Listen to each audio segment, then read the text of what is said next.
Universo.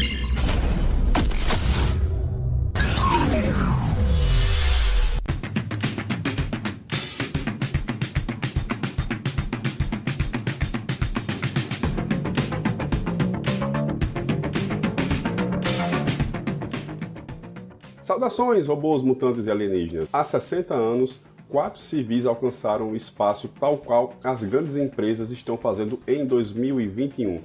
Mas, diferente de voos impulsionados por empresas como a Amazon e Virgin, o voo espacial de Reed, Sue, Ben e Johnny é que impulsionou todo o Império Marvel. Mesmo estando com pouco destaque atualmente, a primeira família estará em destaque em breve no MCU, apresentando para um grande público alguns momentos clássicos que queremos discutir aqui nesse especial em 4 partes. O Omniverso, agora em agosto, será completamente especial em homenagem aos 60 anos do Quarteto Fantástico. Faremos 4 programas com 4 fases memoráveis dos 4 heróis da ciência, sempre saindo, logicamente, às quartas-feiras desse mês de agosto. Então você não perde por esperar esse Omniverso mais do que especial.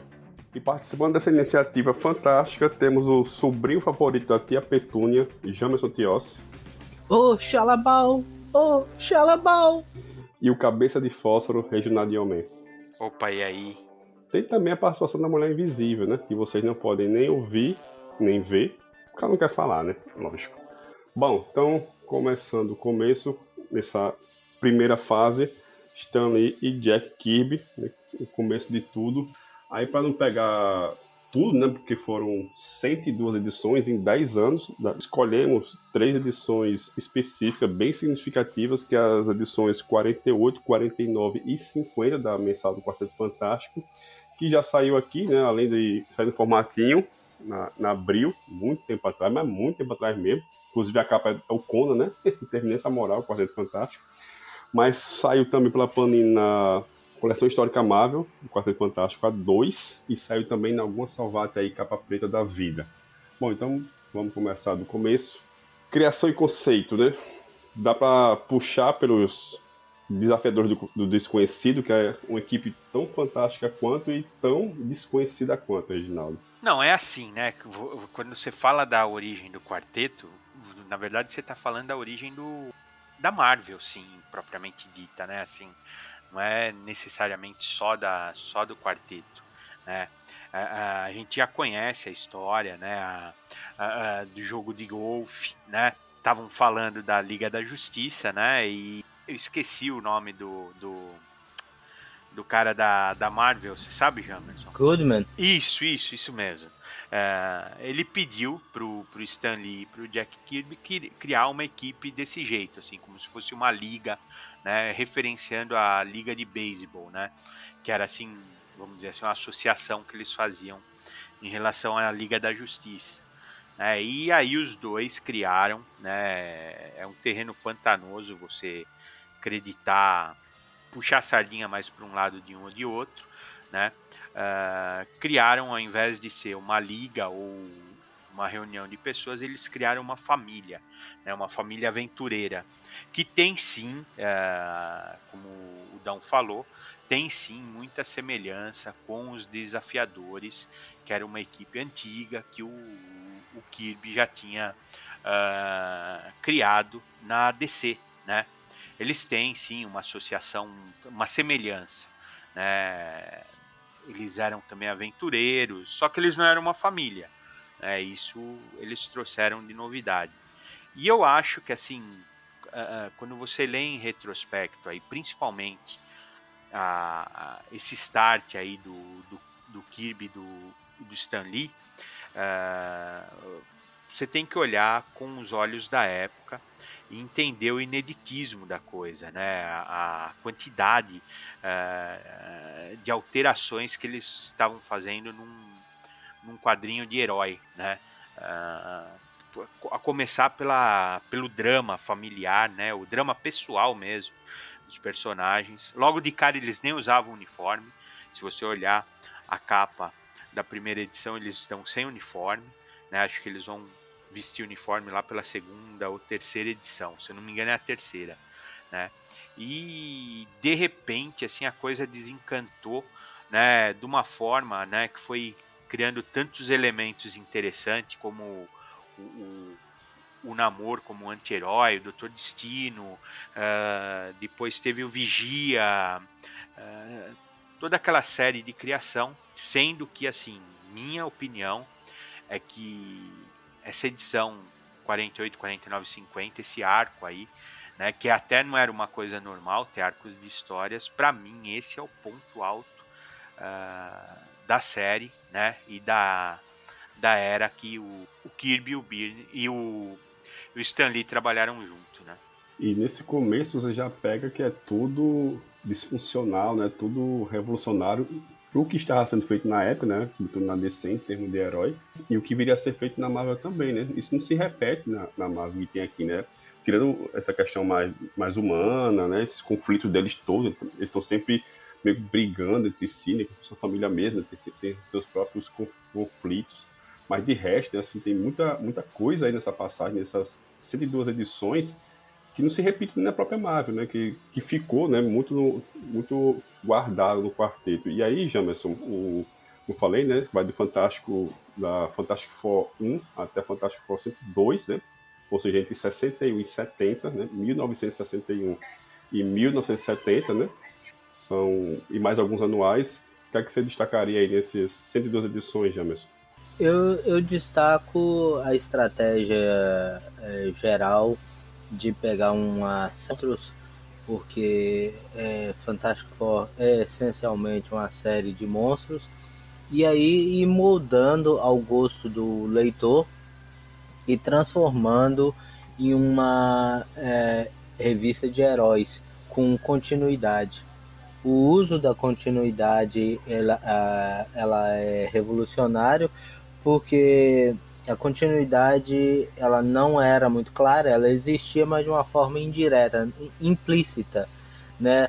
E aqui vira explícita. O que acontece em uma edição tem reflexo na edição seguinte, ela é referenciada mais 2 ou 3 vezes mais para frente, que não era algo que acontecia nas outras editoras, que não que eles não referenciassem edições antigas, às vezes acontecia, mas é quando um personagem voltava, quando uma trama é reaproveitada. E das histórias, eu acho também a trilogia do Galactus um ponto alto, mas quando eu fui fazer a releitura, eu vi que essencialmente é uma história para dar um amadurecimento ao Tocha Humana, né? Ele vinha de um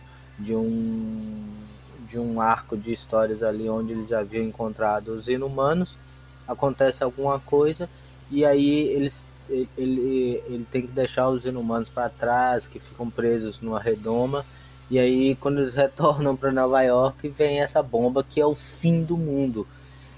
Assim, o primeiro grande impacto da trilogia de Galactus é que, ainda que existissem monstros, ainda que os monstros eram uma coisa assim de bairro, e Galactus ele é realmente uma narrativa onde ameaça o planeta inteiro. E até se você avisar, né, que vamos poupar de duas coisas, né? Primeiro de se foi o Stanley que fez, foi o Kirby que fez, e a segunda é de falar dos inumanos, né? Vamos deixar isso pra lá. Reginaldo, o que é que você destaca aí dessa fase? Então, é exatamente isso, assim, eu gosto, não quero ensinar ninguém a como ler isso daí, assim, mas eu gosto realmente de ler desarmado, né, assim, não, não adianta, assim, vai ter muito anacronismo, vai ter muita coisa, assim, que é da época, né, a forma como o Senhor Fantástico trata a Sul, né? É terrível para hoje em dia, assim, né? Ele chama ela de menina, dá esporro nela, assim, é bem esquisito, né? E a equipe já tava assim, ó. O Senhor Fantástico era o herói padrão, vai, vamos dizer assim, era o default, né? O Coisa era a estrelinha da equipe, porque pelo inusitado, por ser o rebelde, né? Até por ter aquela carga dramática de ser o monstro, né? Ser o único da equipe que ficou monstruoso, que também já tinha um desenvolvimento, né? A Mulher Invisível, que ainda aí era a Garota Invisível, né? Realmente ela não ia ter esse desenvolvimento. Ela se tornou, nessas histórias que a gente leu aí, ela tinha recentemente casado com o Senhor Fantástico e ela era simplesmente a esposa. Então, de fato, sobra para o Tocha, né, para o Tocha Humana, ter esse desenvolvimento, né? E é o que ele tem de fato, assim, ele a saga dos Inumanos tem praticamente a relação dele com a Cristalis, né? Sendo fio condutor, né? O ponto dramático é que ele se separa dela, né? Também é super interessante você ler uma história desse peso, né? Que é a saga de Galactus. Ela começa na 48, sendo que a 48 está fechando os Inumanos, né? Então ela tem praticamente uma introdução do Galactus, né? Do surfista na 48. A 49, vamos dizer, é o miolo, né? E a 50 tem um clímax que logo depois, logo em seguida, não é que a revista acaba com o final da saga, tem uma continuidade que era normal isso nas revistas do quarteto, né? Eles não era um arco linear que você consegue ver o começo, meio e fim, né? Então tem essas coisas assim que são diferentes, são interessantes de ver. Mas eu acho isso assim riquíssimo, cara, riquíssimo. Cada edição que você lê do quarteto do Stan Lee, do Kirby, você vê a magia sendo feita, cara. Porque assim, foi o que eu falei. Eu li, por exemplo, para complementar, a história do Vigia. Acho que é Quarteto Fantástico 13, né? Que é o surgimento do Vigia. E tá tudo lá. A área azul da lua, aquela a base do Vigia, que ela é toda surreal, que você vê, por exemplo, na saga da Fênix Negra, acho que é um soldado Kree, né? Sendo transportado de um ponto. Não, é o Wolverine, que ele aparece primeiro no passado, depois aparece aquela cabeçona do Vigia. Você vê isso daí lá na história dos anos 60, idêntico. Né? Então é que assim, é grandioso o que esses caras criaram, né? E uma coisa que por si só é grandiosa, ela ainda tem um ponto alto nessas 3 edições aí, porque eu costumo comentar com vocês que isso daí eu imagino a molecada na época lendo essas histórias, assim, vendo. Tem todo um aspecto de um deus chegando na Terra e do surfista sendo o anjo caído e rebelde, né, se rebelando contra a divindade. Eu acho isso fabuloso, cara. Eu acho assim fantástico, assim. Eu sou fascinado por essa saga, cara. Assim, toda vez que eu leio eu fico cada vez mais encantado e acho realmente dos quadrinhos uma das melhores histórias para você entender o que é esse universo de heróis e da onde foi o ponto de partida, né? E a capacidade desses caras criarem uma coisa tão fora da caixinha, assim, tão fora da curva, bem nesse começo. Não vou nem acrescentar nada, porque eu acho que é por aí mesmo. Só talvez um pequeno detalhe, que, por exemplo, essas 3 edições, né, é aquela coisa, né, é da época, dos anos 60, aquela maçaroca de texto do Stan Lee, né, aquela coisa do recordatório meio que tá indicando que já tem no quadro e tal. Mas, assim, essas 3 edições, cara, eu li em tapa, você lê muito rápido, porque além dessa estrutura que a gente já falou, né, de emendar uma coisa na outra, né, e a história não acaba nunca, cara, é muito bom, tá? Porque é muita. Pra quem gosta desse negócio de ficção científica, né? É na veia. Porque nenhum outro gibi da mais vai ter assim, desse jeito, tão escancarado assim, né? Sabe? Isso foi tão destacada. Então vamos falar rapidão, né? Separamos aqui, 48 a 50. James, dá essa resumida aí, o que é que acontece nessas 3 edições? Na 48 dos Inumanos acontece um evento e a cidadela dos Inumanos, a cidade deles, é separada, né? É presa e o quarteto é expulso de lá, né? Na verdade, no último momento eles conseguem sair. O o Johnny Storm fica muito abalado, né? E por causa da maturidade com que ele fica abalado, todo mundo acha que ele finalmente cresceu.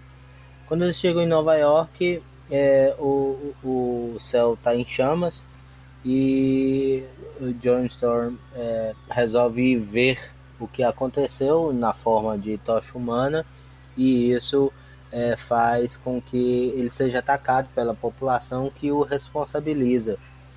E ele consegue ser salvo pelo quarteto, e vale lembrar que nesse momento não tinha o Fantástico Carro, né? Do modo como a gente conheceu, tanto que em vários momentos a gente vê o avião do quarteto e é um avião normal, é um Boeing normal, um avião particular normal. E quando eles retornam para o edifício Baxter, e lá, durante um processo de investigação, surge o Vigia, que parece ser o condutor da história. Em diversos momentos eu noto que há parece que o Reed não tem um plano específico, ele está tão despreparado diante daquilo que estava acontecendo, que ele é conduzido pelo Vigia, e é o Vigia que assume sim o protagonismo de orientar os personagens. Enquanto ele manda, olha, o Coisa e o Reed, vocês vão ficar aqui gastando um tempinho com o Galactus, enquanto o John vai buscar um aparelho que eu sei que existe lá na nave do Galactus, que é um nulificador total. Então, na verdade, um truque interessante, que é o seguinte: diante da possibilidade do extermínio da humanidade e do planeta Terra, eles fazem um contraponto de nós vamos exterminar o universo, né? Tudo conhecido, e aí você vai morrer, né? E o Johnny tem todo ele adentra na nave de Galactus via um caminho, né, que o Vigia cede para ele, e ele parece ser um personagem que fica maduro, né? Por quê? Porque é um processo de desenvolvimento de personagens. A Marvel sempre fazia isso, ainda que depois de um certo tempo a gente tem aquela estagnação ou retorno ao status quo. Mas assim, quando você olha, é impactante.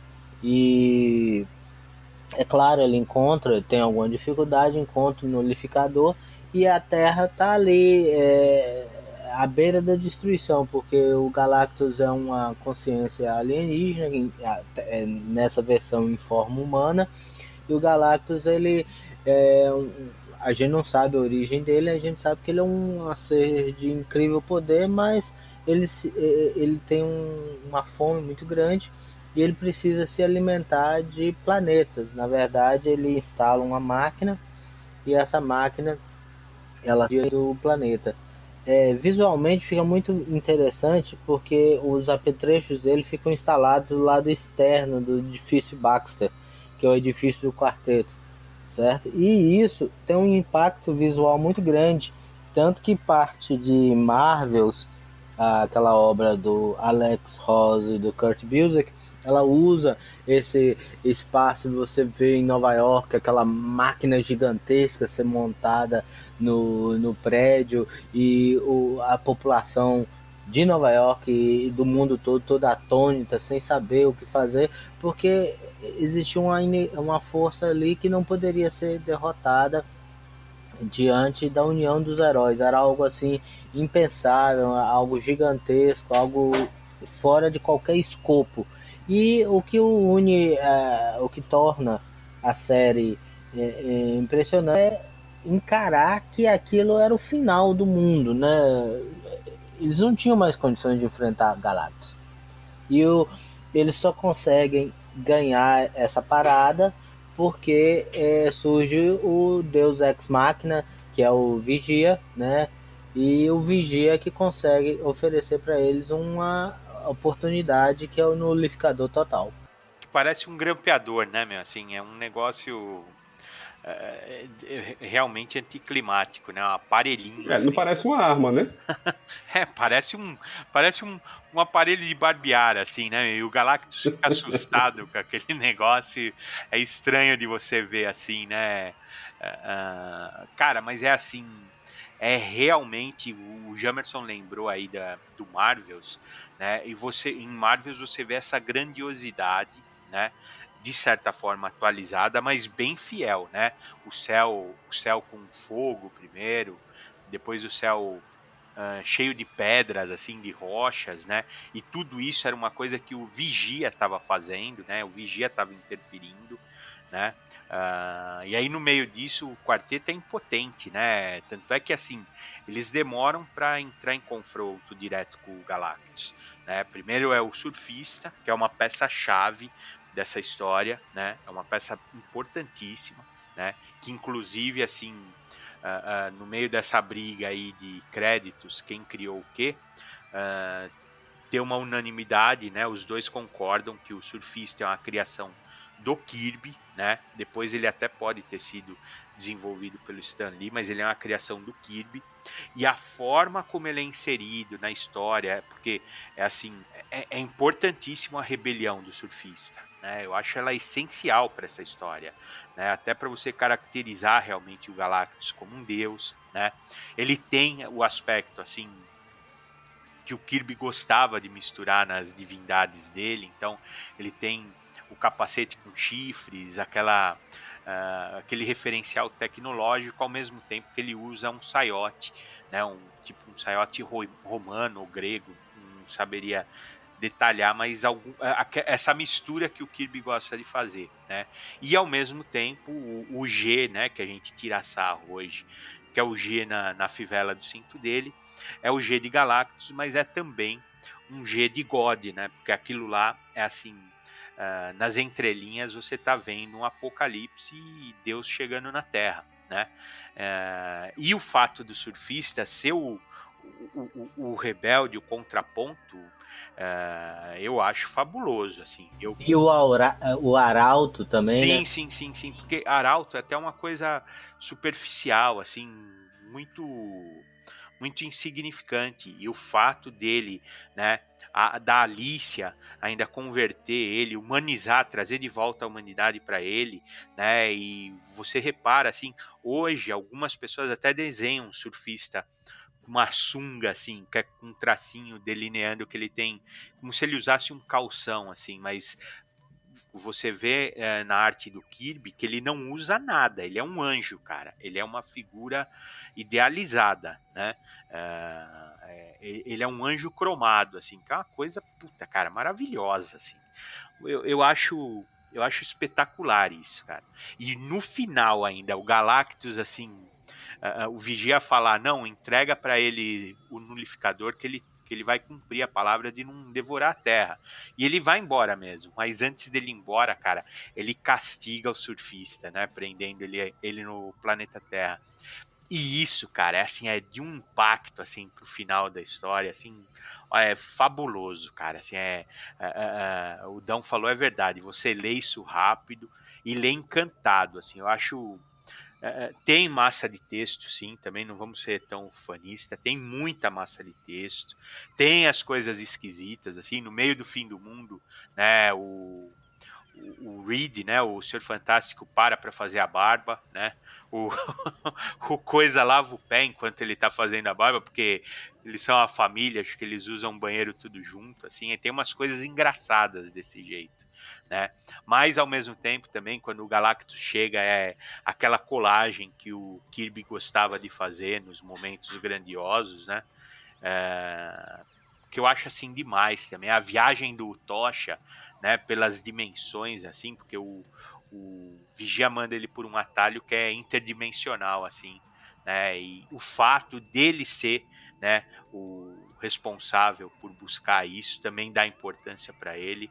Eu acho isso, assim, essa história ela é perfeita em condução, em ritmo e até realmente nesse fechamento. Eu acho que a série ela cresce muito nesses números 40, 60.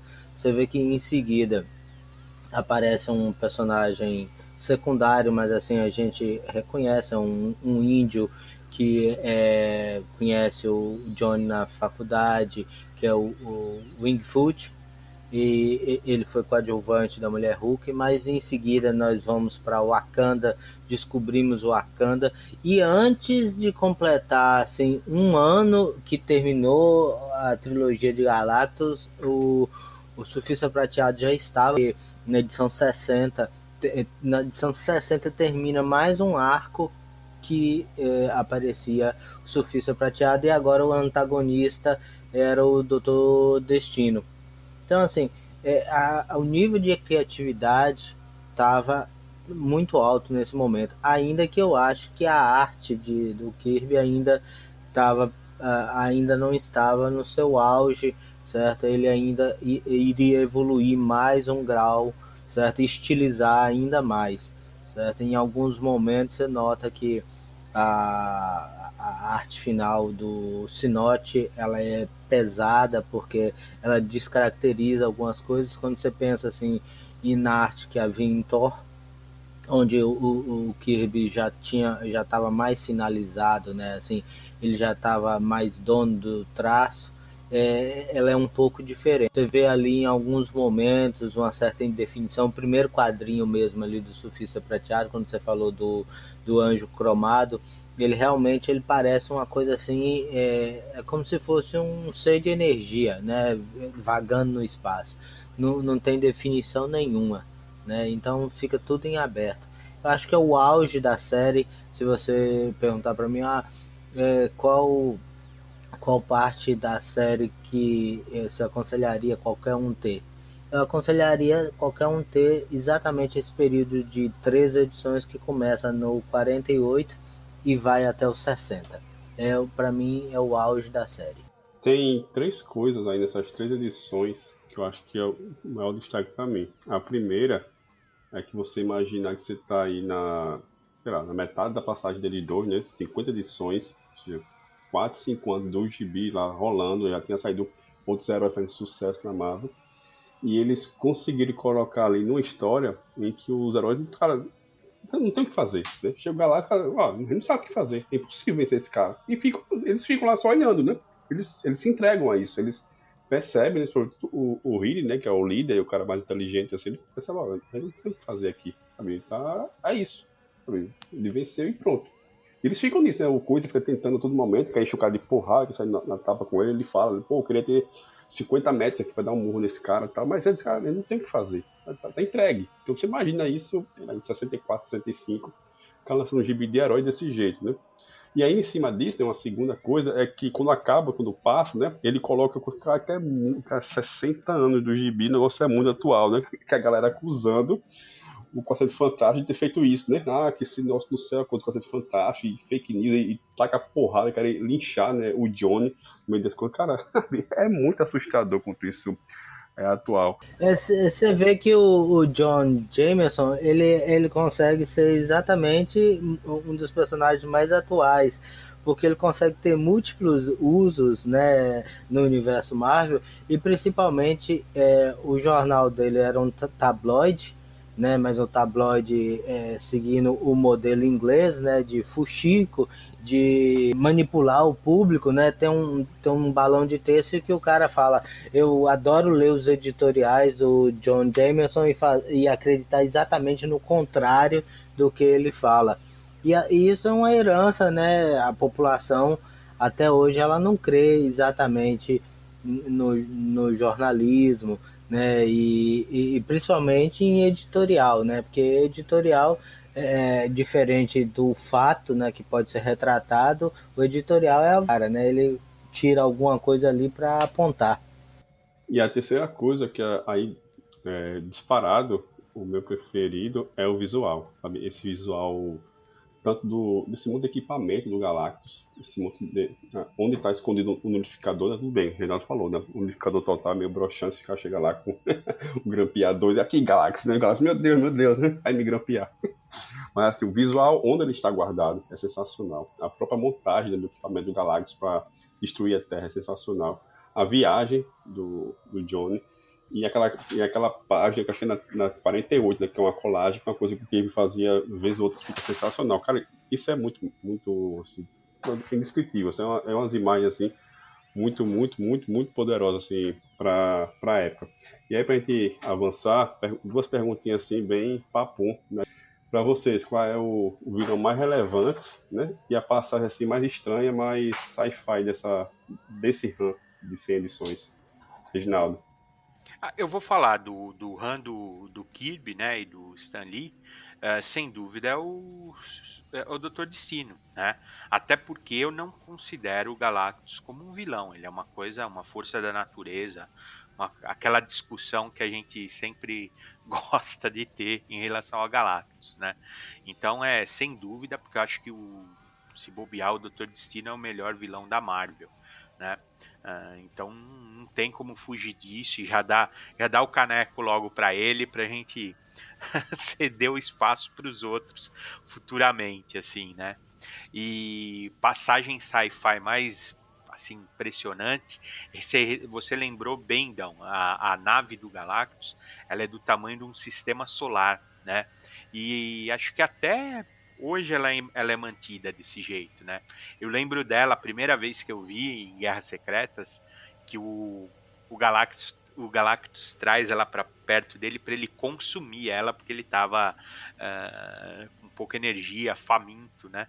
E é uma coisa gigantesca, é impressionante, simula aquela alça de Moebius, né? Que é o símbolo do infinito, só que com maquinário, né? Então é aquelas coisas do Kirby maravilhosa, né? Assim, e esse é um dos pontos ah, fantásticos, porque aonde você pegar, por exemplo, o Fantasma Vermelho, né?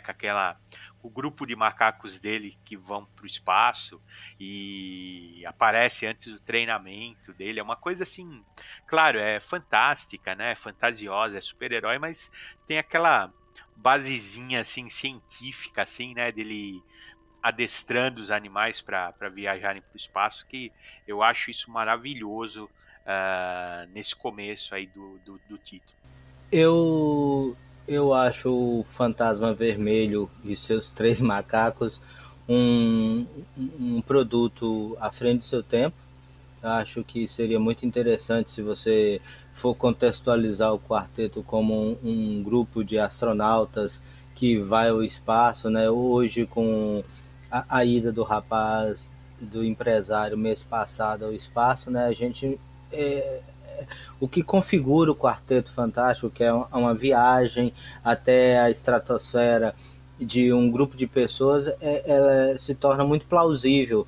Então, assim, esse evento real, que é o cara ir ao espaço, ele torna o quarteto novamente relevante. Pô, pode acontecer, o pessoal vai acontece um acidente de raios cósmicos de uma outra maneira e eles voltam modificados. Então, assim, eu acho que haveria sim uma resposta de outras potências, como o Fantasma Vermelho, talvez usar ou não macacos, isso aí ficaria em aberto, mas eu acho isso forte.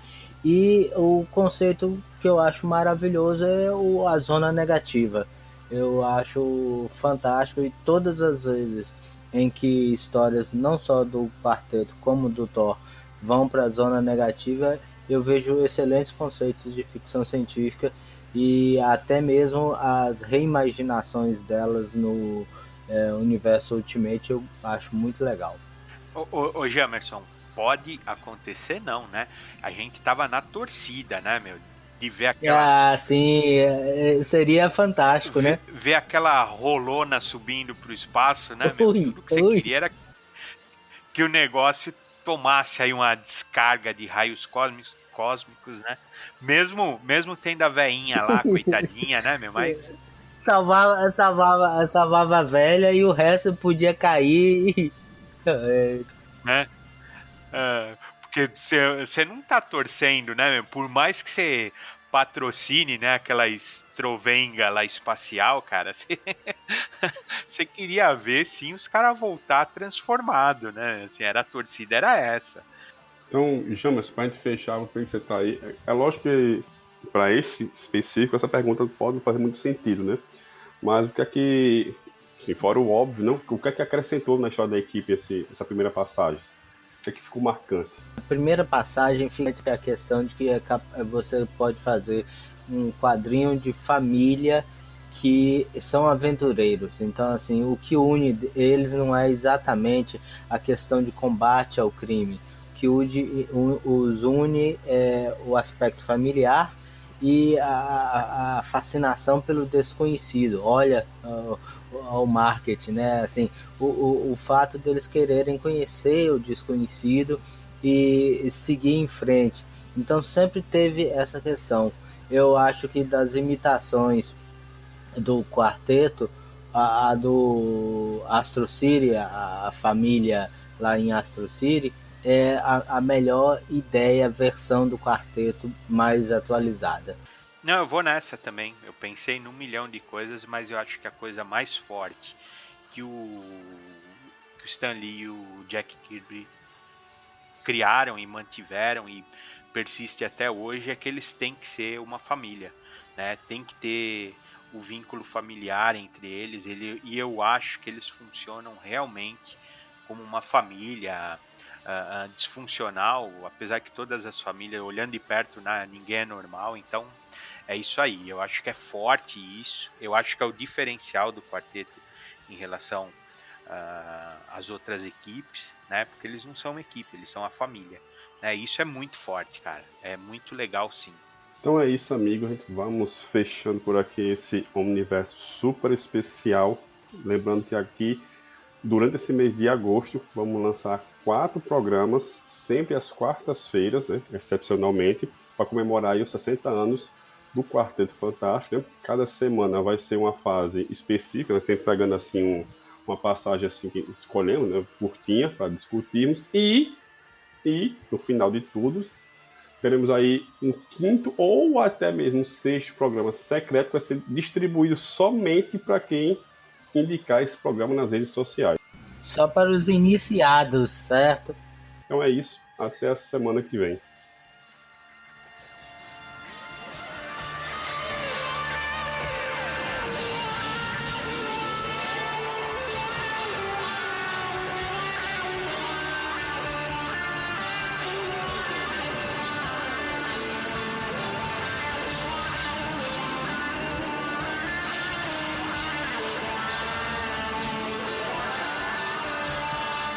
Esse foi o Omniverso, mais um podcast com o selo dos cabras de qualidade do Arte Final. Gostou do que ouviu aqui? Compartilhe e acesse o site. Tem muito mais conteúdo de qualidade esperando por você. Vai comprar seus gibis na Amazon? Compra acessando nossos links. Você vai ajudar a manter esse trabalho. www.artefinalhq.com.br